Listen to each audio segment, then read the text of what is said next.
Tonight we are going in depth on what has been a wild and big news day in the world of sports betting, both here at home and across the country. The FBI announced it made arrests of players and coaches in a sports betting scheme involving multiple teams. But first, let's start locally.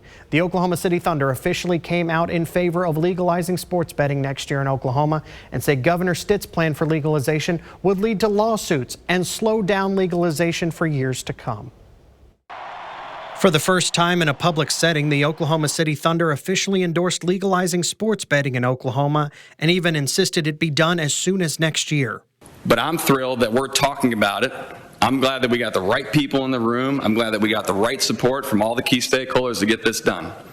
And we have a lot of faith that 2026 is our year. Thunder Vice President Will Searing said at the state capitol during a hearing that Oklahomans are already placing bets on the black market and out of state, but said without there being a legal system in place in Oklahoma, people are susceptible to fraud, and the state is missing out on what could easily be money for economic growth and state services. We have to regulate the illegal bets to make sure that we're identifying problem gamblers.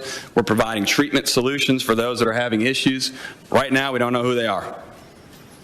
So we need a safe, regulated market. The Thunder say in survey after survey, fans have overwhelmingly asked for an ability to bet on the team.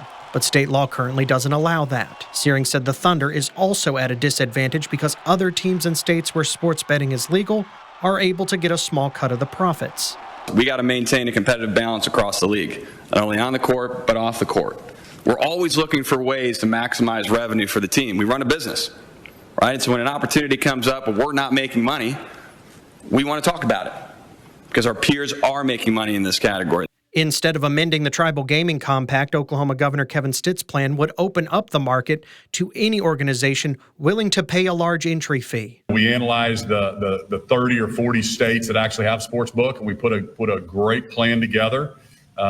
We've rolled it out, but it's more of a free market approach. But Searing said the Thunder do not support that plan. The team believes any plan that does not preserve the tribe's exclusive gaming rights could delay legalization for years and would result in expensive lawsuits. We've got to operate within the framework of the current compact. I think the conversation starts and ends right there. The Thunder said in return for supporting legalization for just the tribes and entering into an agreement with the tribes about what happens on non-tribal land, all they ask for is 0.25% of the profits to be allocated to the Thunder to support the team's operations. So this isn't unique. This is just the way we've just got to continue the conversation in Oklahoma to make sure we take advantage of what everybody else is doing. Sports Betting Alliance COO Frank Sizemore, who represents the top 5 largest sports betting apps, said Oklahoma is missing out on tax revenue, and there are no consumer protections whatsoever for what is out there that Oklahomans are using now. Sports betting is happening now in the state. It's just on illegal platforms and with bookies down the street.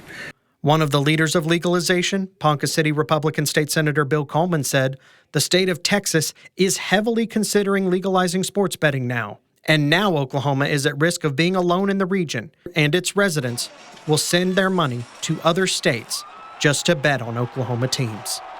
We would be an island of sports betting in Oklahoma if Texas does get it. So speaking of the tribes, the Oklahoma Indian Gaming Association, who helps oversee tribal gaming for all tribes in the state, had a representative at today's hearing, and he said the tribes are very close to being ready to go. We are open to solution that meets the requirements of IGRA and don't breach our current gaming compacts.